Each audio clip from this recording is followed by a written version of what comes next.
26th July 1984. Eugene, I have known you for 10 years now. As you know, I have always maintained that in essence, what you have been saying or the things that you are saying is almost the same as what has been said by the Upanishad seers, the Buddha, and to what J. Krishnamurti is saying. Except that you are using the contemporary language, which again, according to me, is true to the tradition. But apparently, you seem to deny this. We have discussed this on many occasions, but never in a systematic manner, at least with me. I would like to once again try to discuss this with you. But before we start, I would like to make a few things clear. Being trained in philosophy, my approach is going to be a philosophical one.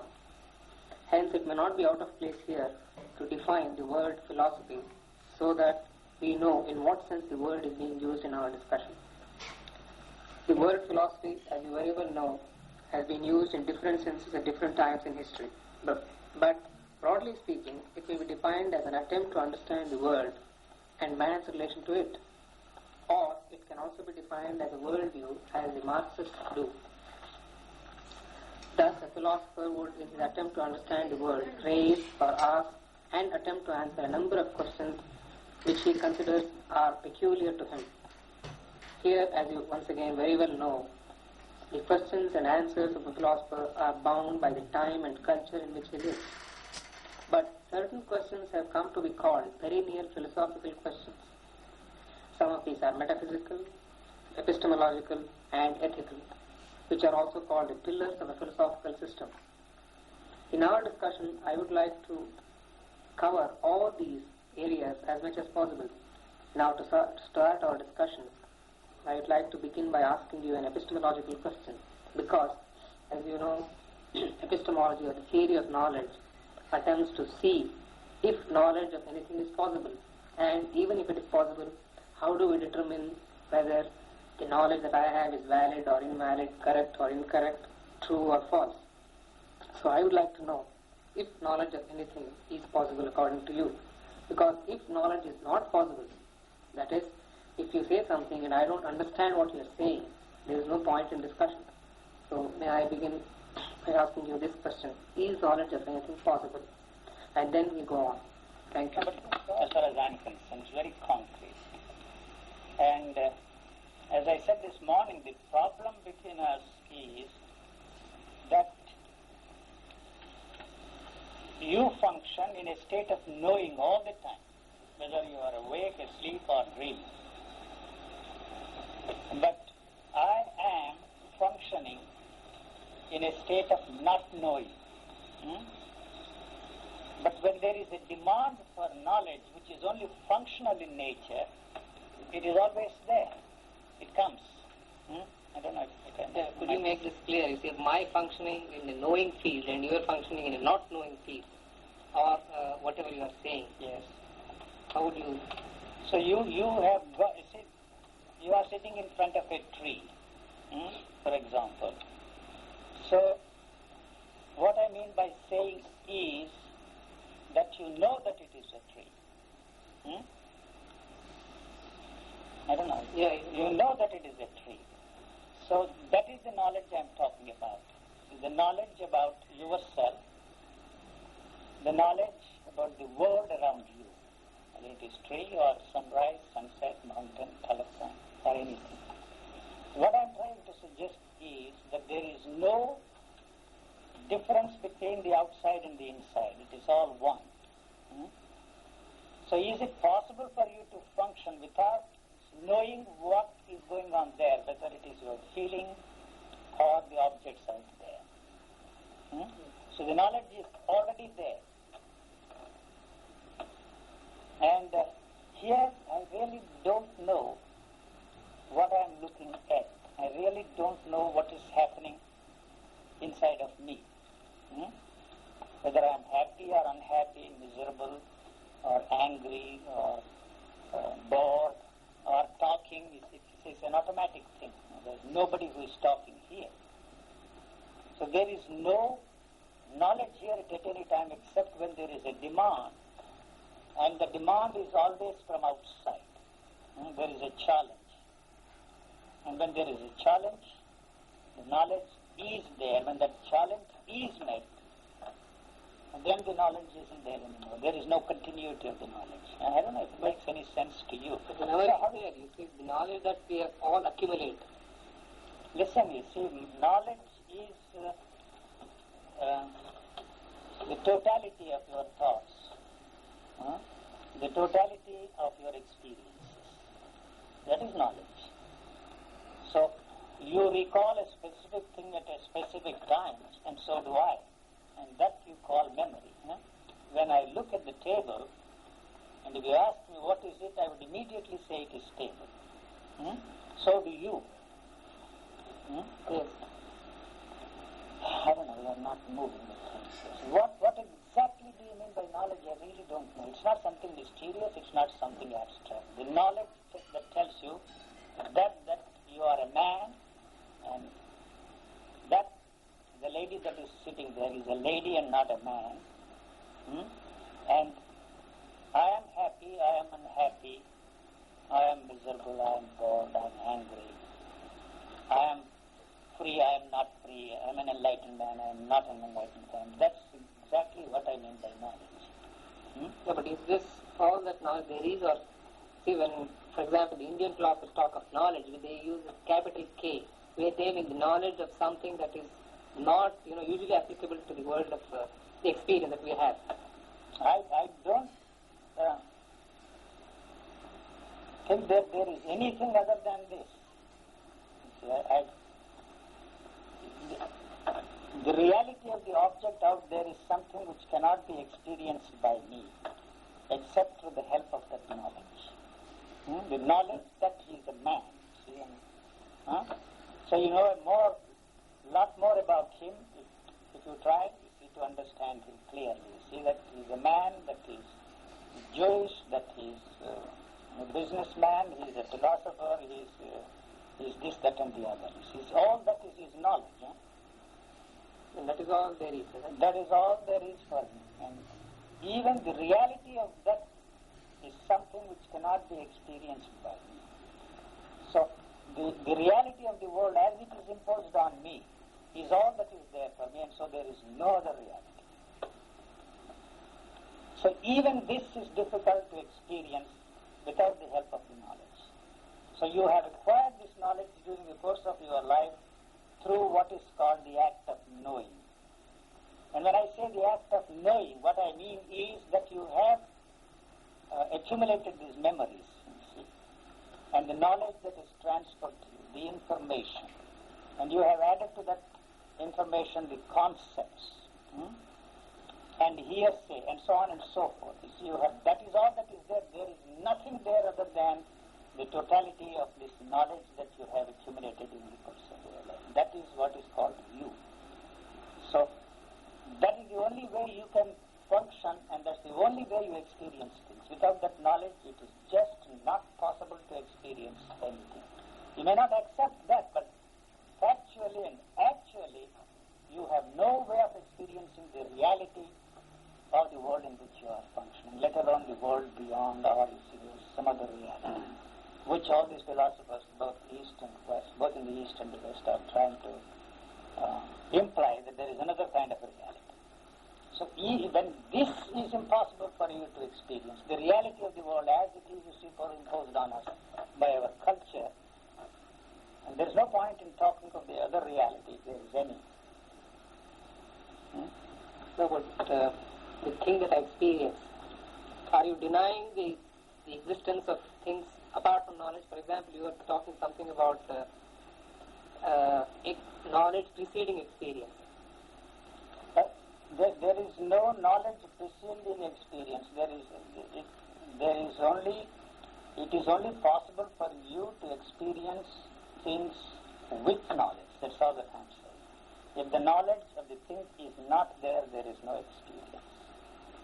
So, you use the knowledge to experience things for the purpose of strengthening and fortifying that knowledge. No, but whenever I come in contact with some object, there are sensations, which are experiences. Unless you translate those experiences within the framework of your knowledge, You cannot experience anything. You cannot talk of even sensation because there is no such thing as sensation without the translation of the particular sensation in terms of what you know. I may not translate. I may not... And I don't use the word translate. Yes. You see, you are not even conscious of the fact that the senses are responding to the stimuli. But are you denying the possibility of that phenomenon occurring in a human being? You have no way of saying anything about sensations except when you translate them in terms of what you know and use that knowledge to experience the things. So it can be proved in the laboratory that there is such a thing as a sensation and how this body is responding to this stimuli. But what separates the response from the stimulus is this knowledge you have of that particular sensation. And that knowledge is the one that is responsible. That is passed on to us from generation to generation. And that knowledge you use to experience things, and through that experience you strengthen this knowledge. So, so it goes on and on and on. You know? So it is not in the interest of that knowledge to let the sensations alone. It has to capture them within the framework of the knowledge, translate them, and experience them, and through that this is gaining momentum, gathering momentum. That's all. Was there a time when man was just functioning without knowledge, just the sensations, and just responding to the outside environment? You do not even know that, you see, that there is something here which is responding to the stimulus. See, the stimulus and the response to that stimulus is one unitary movement. Only when there is a space between the two, it is possible for you to experience that. You see, not as a sensation, but an experience which is the result of the knowledge you have about that sensation. So what creates the space between the stimulus and response is the moment of thought, which is knowledge. Then only it is possible for you to experience a thing, whether it is a sensation or the hardness of the object or the softness of your pillow or anything that is happening there around you and inside of you. No, I think what I want to ask was, you said somewhere along the line, man began to experience, became self-conscious. So till then, and whenever that was. You want to fix a date of that? No, I don't want to fix a date, but I just want to find, till then. Till then? Yeah. How was man functioning, if at all? I think like the animals. Just like the animals. So what I'm emphasizing is that actually there is no difference between the animals and the species called man. Was there complete harmony and equilibrium at that time? When there is no division, there is bound to be harmony. And what I mean by harmony is the absence of division. Not the division between, you see, your... two objects. That is there. Isn't it? The division between two objects is there.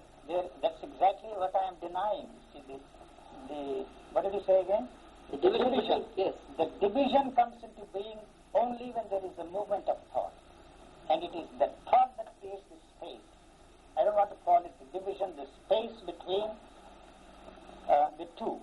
See, what creates this? That's exactly what I'm trying to point out. So it is that the stimulus of this that creates the center here. There is nothing here. It is that creates the center here. And the center that I'm talking about is not that big I or the big S or the small s or small I, but the knowledge of that. See, the word table is the I, and there is no other I than the word table. All right. The word happiness is the I. There is no other I other than the word happiness. So the whole tradition has talked about an I and self and the realization of self. No, there is no self there, there is no I there.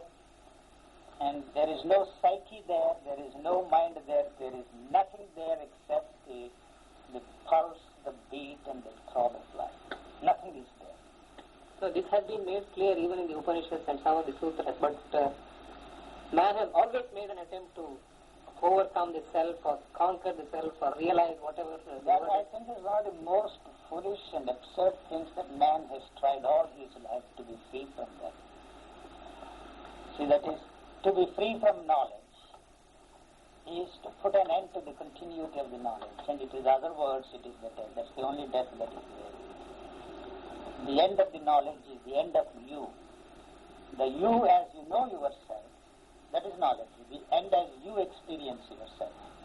The you there is first the knowledge, and then through the help of that knowledge to experience another you which is no different from the you that the knowledge has created there. So it gives you the illusion that these are two different things. But actually it is one. Actually one in the sense that there is no difference between me and the other. I mean, that becomes a metaphysical... No, to say that there is no difference between me and the other has no meaning to me. When once you posit or create a thing called me, then there is the other. And this me is created by the other. And I don't know if you get what I'm trying to say. There is no me there at any time. The knowledge you are talking about is absent here except when there is a response to the stimulus of the object out there or the stimulus of the object called sensation inside. So there is no I there at any time. The I that is there is the totality of your thoughts, which produce the experiences. And the experiences in their turn strengthen that and maintain the continuity. That is the reason why you have the experience all the time. Every time you look at it, you see how to experience again using this knowledge. So it is a thing that it has to go on. Otherwise, you see, the whole thing is coming to an end there. So there is always a demand for more and more and more and more of experiences. The knowledge doesn't want to come to an end. The knowledge is self-perpetuating in its nature. Why is that? Don't ask the question, that is its nature. And I don't understand what you mean by... The way it can perpetuate itself is to know more and more and more. To know more and more becomes possible only when you experience these things again and again and again. This body is intelligent enough to function on its own. Yes. How come whatever intelligence that is necessary for the survival of the living organism is already there, and there is no need for you to learn anything in that area. So whatever you learn, whether it be philosophy or religion or science or any technical tool you acquire through your education, is for the purpose of functioning in this organized world. There is effort always. Without effort you can't learn anything like this. Whatever is necessary for the survival of the living organism is learned in a sort of a subliminal way. No effort is necessary. You don't even know that you are learning something.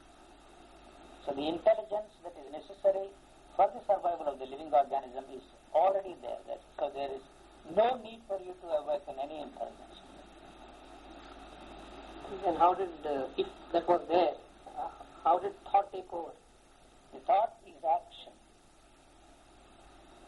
So the moment the thought is born, the action is complete.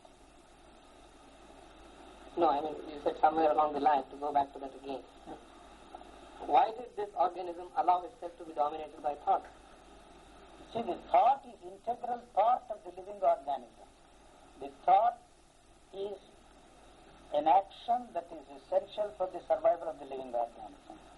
But you are using the thought to maintain the continuity of the flow of thought, which is knowledge. I'm not separating the knowledge and thought. See, they are one and the same. That's the only way it can maintain its continuity. And how did it come to an end in your case? It has not come to an end. The thought is still there. It is still there. If the thought is not there, you are dead. The thought is, I am not living in a thoughtless state at all. The thought is there when there is a need for it, and the thought is not used for the purpose of perpetuating its continuity. That's all. So it is there for functioning in this world sanely and intelligently.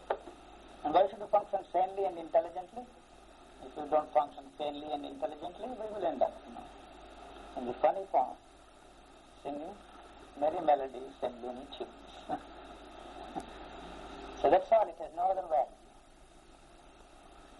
But in which way there is difference between the animal and man? Because animal also gathers experience and has knowledge and responds according It doesn't use thought to become something. While the living dog of the group, it has somehow some thought to lead the other dogs. That is part of the nature. So you are still an animal. That's the reason why you go and sit at the feet of the master and listen to all the crap that he's dishing out day after day, day after day. You swallow that and lick it like a dog. So you can never be free from that as long as you remain an animal. You call yourself, I don't mean you maybe you say something extraordinary, I don't know. Only when you cease to be an animal, you become a human being. That human being is not the transformed individual that you are dreaming about. You see? Or an enlightened man.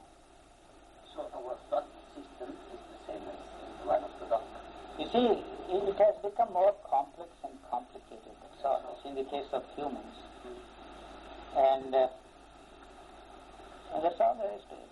I'm sorry, I don't know. And because of physical evolution, the man is supposed to be the crown of... No, that is also part of the survival mechanism. See, to believe in God is necessary. It became necessary for man to believe in God as a means of survival. You see? So to belong to a church is a means of survival.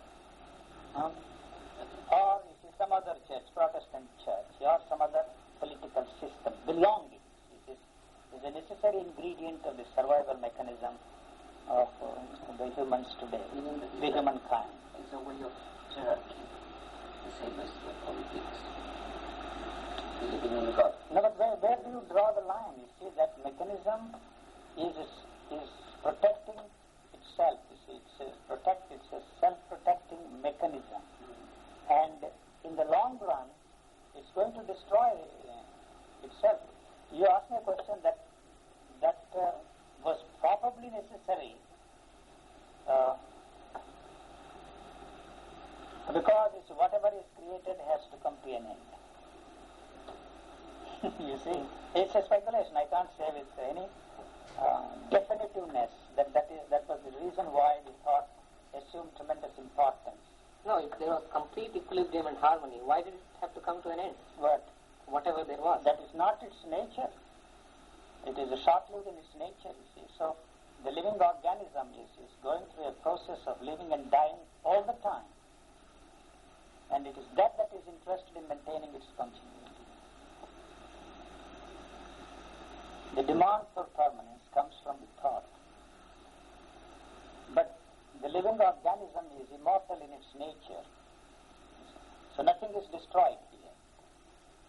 Through dying, it is adding to the momentum of living. See, death is an essential part. The death of the body is an essential part of the living process. I don't know, that's such confusion. So you cannot stop that. You have nothing to do with it. What have you to do with the body? You have nothing to do with it. It is like you see acquiring you are a squatter there. The thought is a squatter in the house. And the servant is trying to control the master. See? He is not going to succeed. Unfortunately, see, if the time comes for the servant to quit, he would adopt what is called a scorched-earth policy. You know, during the war, you see, when they had to leave, you see, they burnt everything, the bridges, everything, you see, let's say. So if it is pushed out of its primary importance, it would burn the whole thing, destroy the whole thing. If you survive, you survive. If you don't, you go there. So actually with our thinking process, we are twisting the body. We are just trying to control something which you cannot control. That is the conflict. Yeah? The conflict is between the knowledge that the society or culture or whatever you call it is put in there. And not only that, it has created the goal for man, the goal of a perfect human being. And the nature is interested in creating a perfect human body and not a human being. And that's the conflict. So this culture, whether be it Occidental or Oriental, has done the greatest harm to the humankind, calling it mankind. What is this? The nature of the perfect human body? It has no use to which you can put that human being. It's just a flower. See? I don't like to use the word simile flower because it is too silly. It has some mystical overtones. Every idiotic poet, every mystic, see, gave a simple example of a flower. So what would be the perfect body without being twisted by the mind? It's already perfect. Nature has created one of the most beautiful things there. As it is now. As it is now. So you don't have to improve on it. You don't have to do a thing. You don't even have to bother about keeping it healthy. Forget about all that. Good food, healthy food, and yoga, vitamins. So just for that. Don't trouble that body with petty little experiences of bliss, beatitude, immensity, love, compassion. Don't bother that. It is functioning very smoothly, happy. It doesn't need all this stuff. It is, he said, a pain for in the neck. You see, pain in the arms, I'm sorry. Don't mind any. That's not aesthetic. No. I mean, this perfect... He's a philosopher, so you see. Yeah, okay. We should really get back to epistemology. Theory of knowledge. Yeah, okay. I mean, now you say that it's not possible to experience the Try it reality. now. What? Try it now. I experience what I think is the reality of it. Yeah, what you call it. I don't That's know. all that I'm answer. trying to find out what you're talking No, about. I'm telling you a very simple fact that there is nothing else there other than that, you see. And don't bother But about without the the knowledge, this is not a table. What the hell is So it? then what is it? I knew you would ask that question. You don't know. I've been sitting on it. So, I don't call it a donkey. Well, this I is don't what- call it a donkey for purposes of communication. We all have agreed that that is called a table. Right. That's the end of it. So why should you bother about experiencing the reality of that if there is any? And what for do you want to experience the reality of it? It is functional in value. So if there is any other reality or not, that is too Because silly. when you say that one cannot experience the reality... So why are you concerned about, you see, or why are you talking of, no, not you, why are we concerned about, you see, another reality? Well, because that sounds like another Yeah. reality. No. What you So are when you saying. say that, you say... No, I am saying that even this, the reality of this object that we have been dealing with, experiencing all of our lives is something which cannot be experienced by you except through the knowledge. The knowledge is that is a table, that this is made of God knows what wood, and the legs are made of what? Iron? Yes, I don't know what. You see, that you can go on, see. Elaborate it and then try to add more and more and more to your knowledge. If you don't know, you bring a specialist and he will tell you something more about it, where this wood came from, which particular carpenter managed to create this ugly thing called table here, or the beautiful thing, whatever you want to call it. So you can add more and more knowledge. That reality is something that I cannot experience. No, that is all that is there. And what you call reality is nothing more than that. So don't even try to experience even the reality of this object and forget about the other reality. That's all that I'm saying. So you are saying even the experience of this reality is not possible. You cannot experience this. Anything. Even if this is the only reality. Yes, even this you cannot experience. Why the hell are you interested in or talking about the other reality? Take then is there any reality? and throw him somewhere else. So then is there Like- any reality? Yeah, is there any reality there? No reality at all, because there is no object there to be experienced. What is there then? I don't know. That's the answer.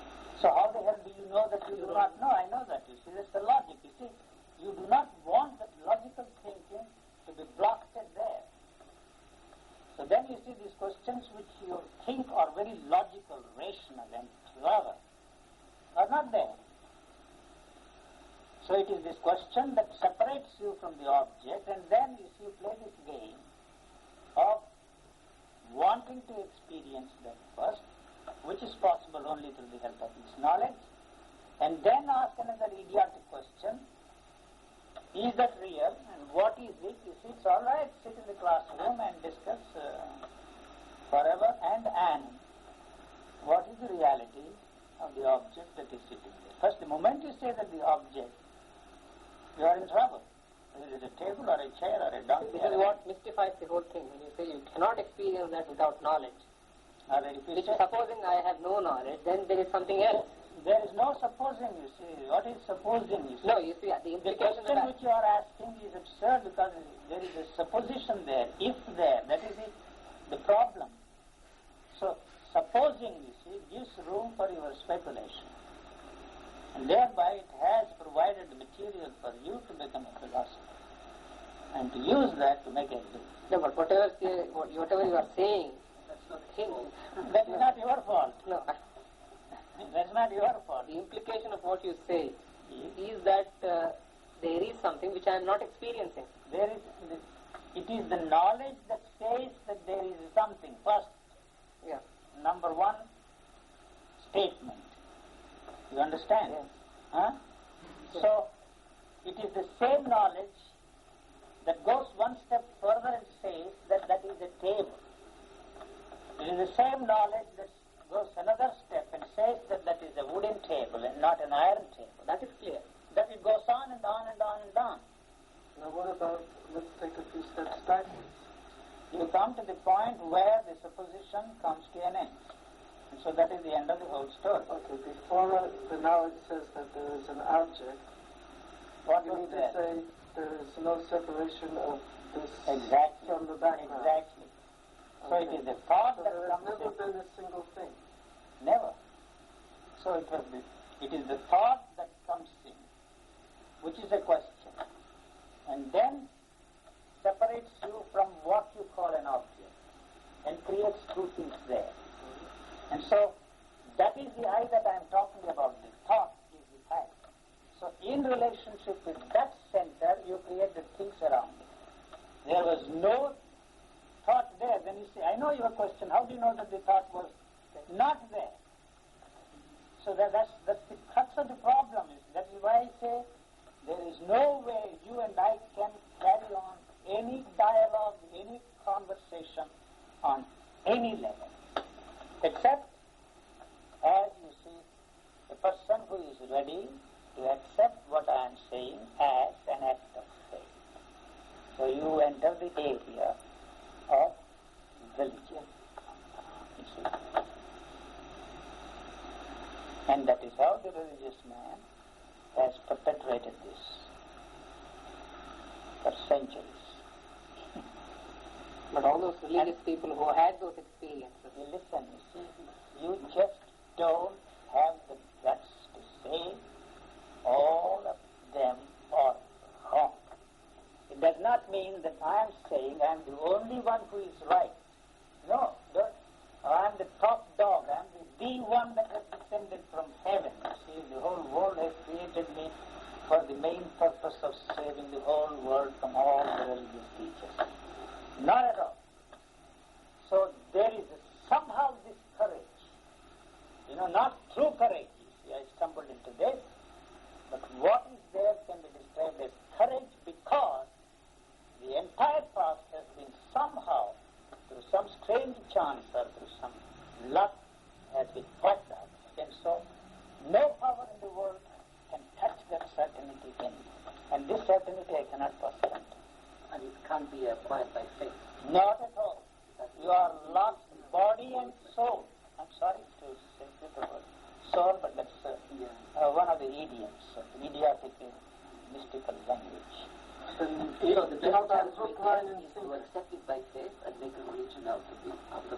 Drug yourself and go to sleep.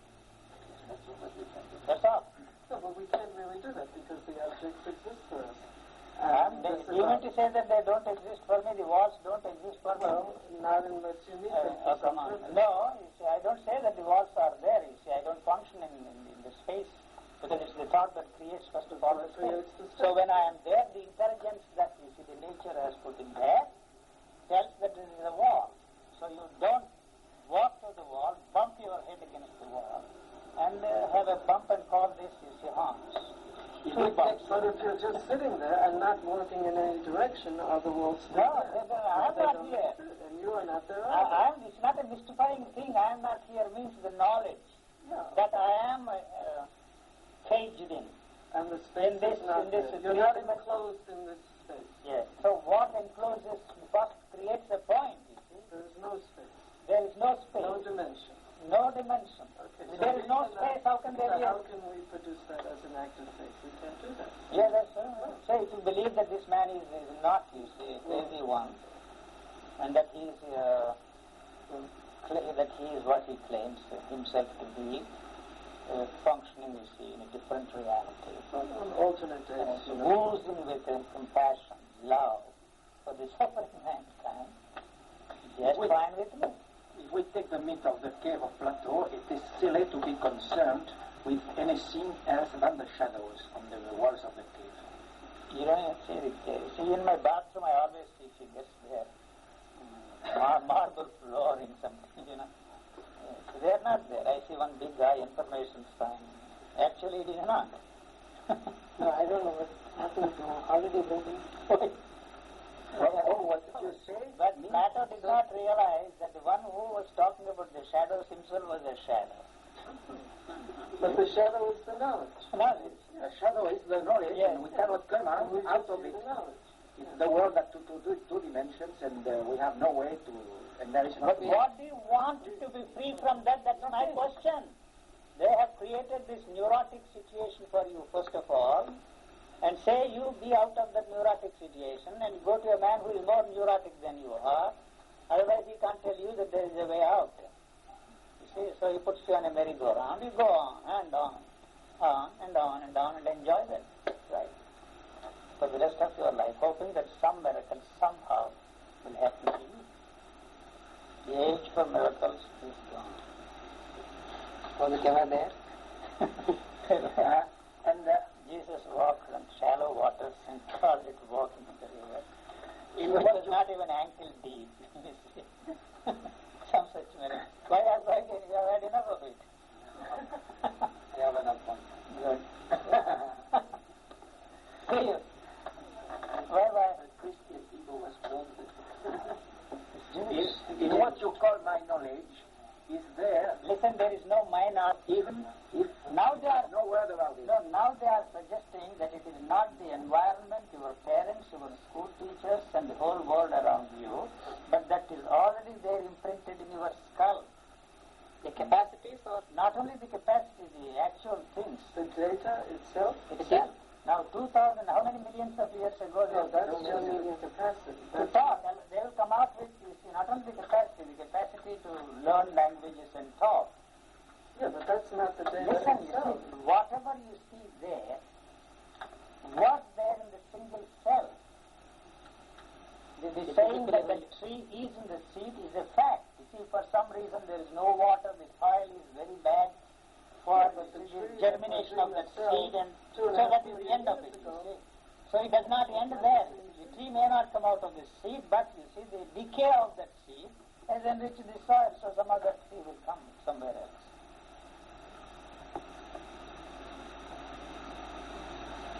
Well, when we were, like you see that, what is it, red pin and running fast, you see, so fast. Huh? No. The religion of the scientists Running so fast to keep ourselves where we are. Something like that. Oh, Alice in Wonderland. Alice in Wonderland. Yes. multiplying. Running so fast to keep yourself where you are. Something like that. And I'm old. and it is not good. Yeah, that physical evolution he's not denying. He's not denying. Physical evolution, I have to accept it, you see, as a hypothesis, and it is workable. You can check some of those things. That if somebody wants to imagine that God created the world in 6 days, there is enough evidence to show that it wasn't so. There is scientific evidence. Yes, scientific evidence is That it has taken millions and millions of years, and one thing came after another. In a sense. So many things have become extinct, so many things are going to be extinct. And to assume that the species called the human beings is some important thing that has occurred on this planet is highly presumptuous on the part of man. And it was this unfortunate occurrence of self-consciousness in man that strengthened and perpetuated it, you see. And there came a time when, you see, some joker called, I don't know, mention the name, you should not do it there, Southern Mississippi, said that this world is created for the benefit of you. Whole thing is created. So that's the beginning of the... Oh, that's in the Bible. It's in the Bible. Yes, I meant that... You should be careful. The Bible lands. I was going to say the joker Jesus. No, he didn't say that. That's all in Genesis. It's Moses. There's some Jewish guy. Some Put it there. Okay, but just because the capacity to speak pre-existed for several million years does not mean that the language which you are using today existed then. We made noises and sounds. Right. Slowly we have So learned that's how the difference between no, the we have capacity slowly, and the data. no, but probably, you see, through these millions and millions of years, it has become possible for us to learn all that faster, and then, you see, the generations to come will Learn faster. faster. You see, that's all that I'm saying, you know. And everything is genetically controlled. Even the dislike of vanilla ice cream exists in a newborn baby, it seems. That's why they spit out everything you feel. They just don't like it. So everything is genetically controlled. Man has absolutely no freedom of action. And this demand for freedom of action is the cause of man's sorrow. So you may very well ask me the question, are we not free to walk out of this room? Certainly you are free to walk out of the room. That's all you have, that limited freedom. But the freedom I am talking about is the freedom to be free from the continuity of this knowledge. You can't be a kingdom. You have absolutely no freedom of action in that kingdom. If some others say it can be done, with that I say it can be done. Sorry.